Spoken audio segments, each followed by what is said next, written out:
G'day viewers, welcome to another super helpful, super cool repair video from the Goat Shed, located in New South Wales, Australia, Newcastle, New South Wales, Australia to be precise. Well, today we're going to be having a look at a Gottliebs card Whiz, but first of all, it's Thursday, September 14th, 2023. It's 16 degrees Celsius outside, which is approximately 60.8 degrees Fahrenheit. Now, Card Whiz is an Ed Krinsky design with art by Gordon Morrison. According to the IPDB, it came out on the 7th month, so July 76, and there was 3,250 made. Its four-player counterpart is Royal Flush. Now, we see a lot of this game here in the Goat Shed. We generally see a few every year. This particular game was purchased some time ago by the owner, and he lives a little bit north of us here, and brought it down earlier in the week, and a few complaints about the machine. Apparently they discovered that the first ball relay, which would be the U relay coil, was burnt out, so they diligently ordered a new one and replaced it, but the game still wouldn't start. Now, this particular game, with all respect to anyone who buys a machine, really wasn't worth the money that they paid for it. It's got a number of things wrong with it. We've already done inside the head box, and what we discovered was that the player unit, the stack of switches along the top, the nuts weren't there to hold down the switch stack. There was 2 screws there, but no nuts on the screws on the other side. So you've got 4 screws on a player unit. Two screws on one side, which you loosen from underneath, and they're elongated, so you can slide that out, and then you undo 2 little nuts and take those off, and you can lift then the whole stack out. And those nuts are near where the P5A and P5B switches are. Now, this would have been moving up and down as the cams moved it around, therefore changing the state of the switches. So that's sort of the first thing that we discovered. Now, those of you that watch us regularly know that we really or rarely turn the game on firstly, we just get stuck into it. But the next thing we discovered on this game, when we lifted the lid, was that the motor board has been seriously screwed with. Now, let's just show you in there. You can see the wires up the back, there's wires in the loom. I mean, discount the fact that the line cord's there, we'll probably replace that. They've been changed and mucked around with, and that yellow wire here, coming off the game over relay, they've undone the whole loom to get at that. Now, I don't know why, but we haven't got that far yet. We haven't gotten the motor board out. But these are just some of the things that we're faced with every day. The cabinet has been repainted at some point in time, and, well, quite frankly, it's a horrible job. But we're not here to redo the cabinet. We're here to get the machine working. For a machine that was bought, it was supposed to be working, it sort of leaves you a little bit befuddled as to how it did ever work. Goodness knows. We're going to need to re-rubber everything as well. Now, let me show you underneath the playfield and some of the things we've discovered there. It's quite astounding. Just before I do that, I'll just mention that this coming weekend, Saturday, Sunday, the 16th and 17th, is our annual Pin Fest. Now, this is the largest pinball show in Australia. It's been going the longest as well. I think this is 12 years now. So Graham and I have been fairly busy helping people getting their machines ready to go to Pinfest, And fortunately we finished most of that the other day. This card Whiz, in fact, isn't going to it. It's got nothing to do with it. So we'll be there. So anyone local watching this, I want to come and say g'day. Graham and I will be there. We're actually having, tomorrow being Friday, we're having a little open day here, and we're expecting a few people to drop around who are coming from interstate and so on to visit the shed. So Graham's busily cleaning up at the moment, just doing a little bit of goat tidying. And found some good triggers that could be good for this game. That reminds me, Spanky has been very busy doing a lot of other things. Yes. Recently. And Spanky will be at the bar at Pinfest. He will. Yeah, he likes his beer. So yeah, our prime purpose of being there is to look at any electromechanical games that might break down. I think there's 14 electromechanical games, or there was at last count, coming, and the rest are solid state. So there's going to be over 100 pinball machines there. This is the biggest one they've had. So yeah, that's something to look forward to, and we'll do a live video, or even maybe not a live one, on the Saturday from the venue, which is thankfully only about 6-7 minutes drive from here. It's a place called Club Macquarie. It's a registered club where they have gaming machines and stuff like that, but we have the use of the auditorium and what they call the Mountain View room to have all the pinball machines. And I did mention in a previous video we're going to have a visit from Gary Stern again, which will be good. Alright, well, enough of that. Let's now have a look at the rest of this game and show you what else has got to be done to it.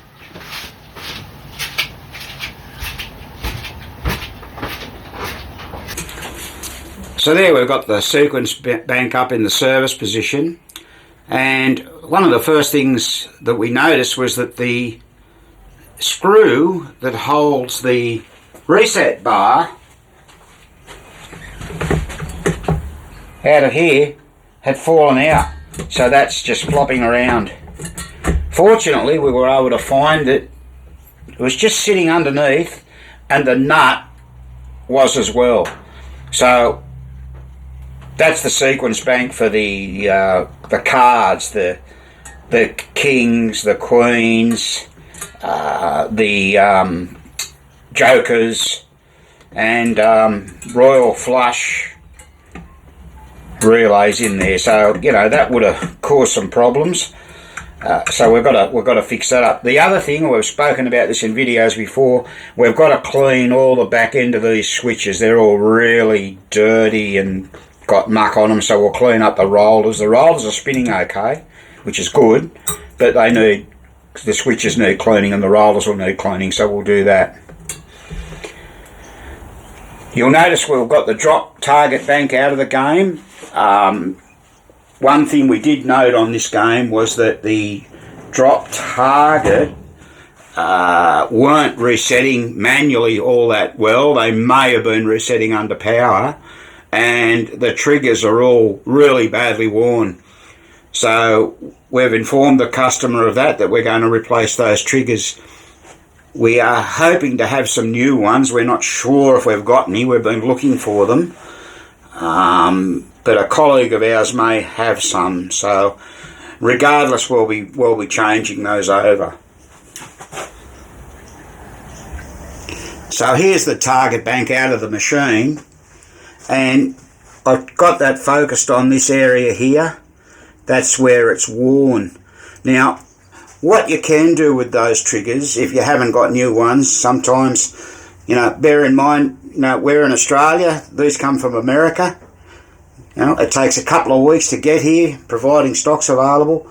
So sometimes you've got to do what you've got to do. So we'll take those triggers out, and often we can get them and we can flatten them out a little bit because they mushroom on each side, and then file them and get a much better trigger action that way. But naturally, if we've got new ones, we'll replace them. So the other thing that we will look at, the targets aren't too bad. They're a bit greasy, so this will all come apart. Now, those of you that watch our channel regularly, we've done previous videos on drop targets. We're not going to show you how to do that here. We expect that you'll go back and look at our videos that we've already gone to the trouble to make on that, and they'll give you great explanations. But this drop target bank will be like those videos. It will come completely apart and everything will be cleaned up. All the metal parts will go on the ultrasonic cleaner, and if we've got any of those rubbers, we've got one rubber missing over this side here. Can't quite see it from here, but those rubber grommets that go on there's one missing just there where I'm pointing to. It's gone. The rest are all there, so we've got those in stock, so that's good. The flippers, well, we're going to put a new flipper kit in that. We tend to do that with most machines, and also what we'll do, we'll put in a new pop bumper kit. We can get that pop bumper, it's just up the top there. It's all grungy and grotty, and there's only one pop bumper in this game, so we'll change that over. They make a really big difference with the operation of the pop bumper. You get a new metal yoke, fibre yoke, spring, plunger, and coil stop from memory. Oh, and coil sleeve. So we generally like to do that when we do a job. I just moved that drop target out of the road. It's resting on those switches, so that'll give us something to do. We probably won't get to finish this next week, so what we're hoping to do is we'll make a video on troubleshooting the game. Just another thing, we've got to replace the coil sleeves in there. They're the coils for the reset arms on the reset plungers on the drop target. We'll do that. Well, there's two of those, isn't there, on this one? So yeah, there's another one to go yet. We'll clean all the switches as we always do. And what else will we do?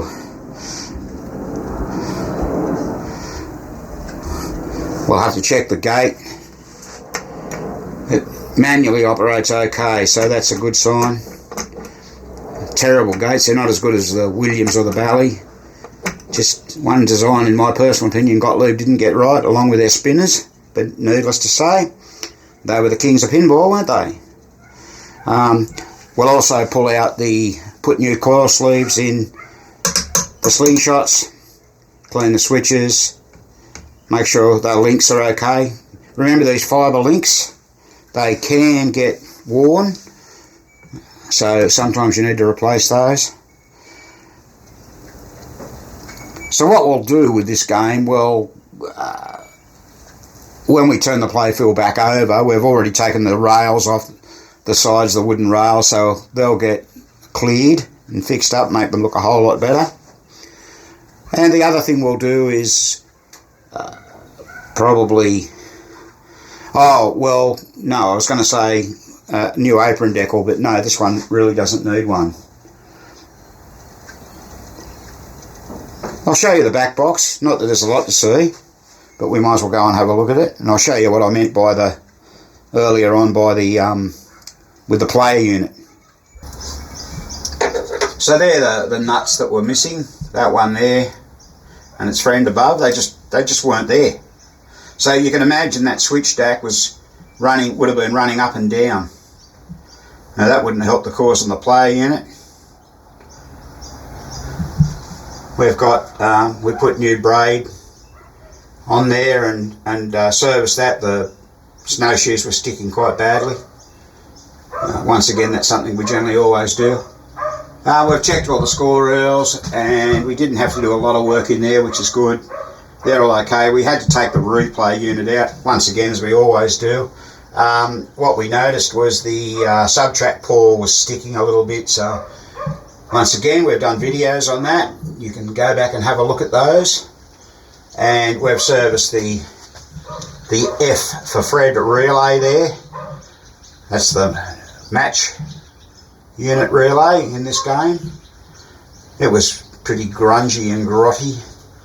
We've checked and serviced all the relays there, the N, M and L relays. So not a lot happening or going on in this back box in this game. So that's all done now. And I'll just give you a bit of an idea if you can see what we're talking about here with the paint work.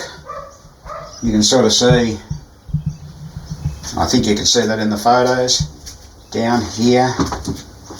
It's sort of been, yeah, not real good. This is one of these games with the terrible particle board. Look at it, it's all delaminating at the bottom, but once again, it's not too bad, so there's not much we can do about that. There's a clearer view of the mess that someone's made with the wiring. Now, why people would do this is sort of beyond comprehension. There's no need to undo all that lacing. Why was it done? You have to ask yourself. But once again, you can't control or do anything about what people do. Here's the score motor there. Spanky's been having a look at that. One thing we have noticed that there's a lot of, well, just gunk on the switches. So we're going to go through all that. Once again, we'll be pulling the score motor out. And there's the other end of that yellow wire there again. That's the game over relay. As I said, it's just can't believe it, what they've done. We don't really understand why people do that, but I don't know, I could go on and on about it, couldn't I? Even the door, there's a few things being done on the door, which is pretty common. Some of the things people do to get them into free play. So we've got a fair bit of work to do. Like I said earlier on, we've already advised the owner that it's not all quite cut and dried. There's quite a bit of work to do on this. So what we thought we'd do, we'd just give you an overview of what's been going on with this game, what we're going to do to it. And when we put it all back together, I think it'd be proper and fitting that we do another video and show you the troubleshooting that we'll do on it. We're a bit scared about this wiring, so we'll have to wait and see. Well, I better go and help Graham finish cleaning up. We've got a bit to do. We don't want visitors coming and seeing a dirty goat shed, because we've got a dirty goat. Look, we've cleaned up the bench here. That's our tool bag ready to go to Pinfest. Just got to put the tools in it yet. But that bench hasn't been so clean for ages, which is good. Let me just quickly show you out here in the other shed. We haven't seen that as clear for ages. Oh, there's Graham coming back in now. But we've only got one machine, a bingo machine, and actually we've really got to finish that off. So we'll probably after Pinfest we'll get back into that.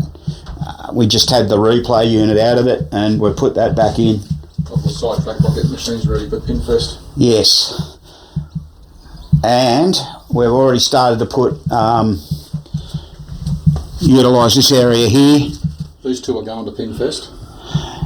Yeah, so pro football there, and EM Joker Poker. We just completed painting the quick draw. And quick draw is now finished.